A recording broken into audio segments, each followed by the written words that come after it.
नमस्कार दोस्तों, मेरे चैनल भक्ति सागर 12 महीनों के व्रत और त्यौहार में आपका बहुत बहुत स्वागत है। और मेरी सभी मारवाड़ी माताएं और बहनों को मेरा फिर से एक बार प्रणाम है। आज की हमारी कहानी है महाशिवरात्रि की कहानी। चलिए फिर हम शुरू करते हैं। किसी गांव में एक ब्राह्मण परिवार रहता था। ब्राह्मण का लड़का चंद्रसेन दुष्ट प्रवृत्ति का था। बड़े होने पर भी उसकी इस नीच प्रवृत्ति में कोई अंतर नहीं आया, बल्कि उसमें दिनों दिन बढ़ोतरी होती गई। वह बुरी संगत में पड़कर चोरी, चकारी तथा जुए आदि में उलझ गया। चंद्रसेन की माँ बेटे की हरकतों से परिचित होते हुए भी अपने पति को कुछ भी नहीं बताती थी। वह उसका हर दोष छिपा लिया करती थी। इसका प्रभाव यह पड़ा कि चंद्रसेन कुसंगति के गर्त में डूबता चला गया। एक दिन ब्राह्मण अपने यजमान के यहाँ से पूजा करा के लौट रहा था तो उसने मार्ग में दो लड़कों को लड़ते देखा, सोने की अंगूठी के लिए। एक कह रहा था कि यह अंगूठी मैंने जीती है और दूसरे का तर्क था कि यह अंगूठी मैंने चंद्रसेन से जीती है।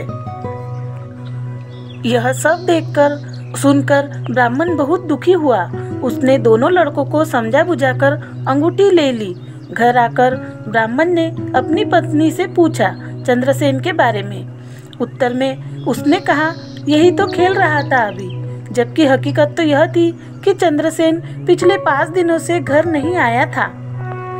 ब्राह्मण ऐसे घर में क्षण भर भी नहीं रहना चाहता था जहाँ जुआरी चोर बेटा रह रहा हो तथा उसकी माँ उसके अवगुणों पर हमेशा पर्दा डालती रही हो। अपने घर से कुछ चुराने के लिए चंद्रसेन जा ही रहा था कि दोस्तों ने उसके पिता की नाराजगी उस पर जाहिर कर दी। वह उल्टे पांव भाग निकला। रास्ते में एक मंदिर के पास कीर्तन हो रहा था। भूखा चंद्रसेन कीर्तन मंडली में बैठ गया। उस दिन शिवरात्रि थी। भक्तों ने शंकर पर तरह तरह का भोग चढ़ा रखा था।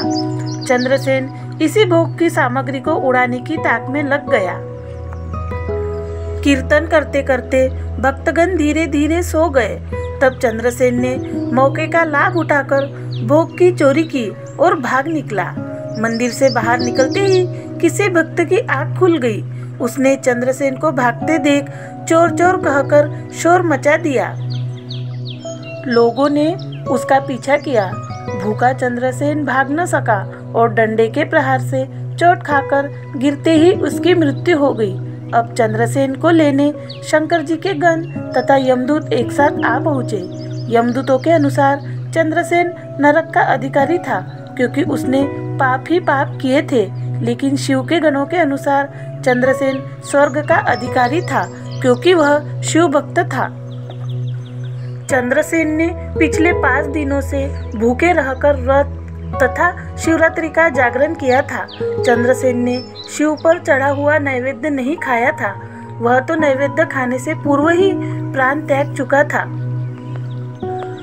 इसलिए भी शिव के गणों के अनुसार वह स्वर्ग का अधिकारी था। ऐसा भगवान शंकर के अनुग्रह से ही हुआ था। अतः यमदूतों को खाली हाथ लौटना पड़ा। इस प्रकार चंद्रसेन को भगवान शिव के सत्संग मात्र से ही मोक्ष मिल गया।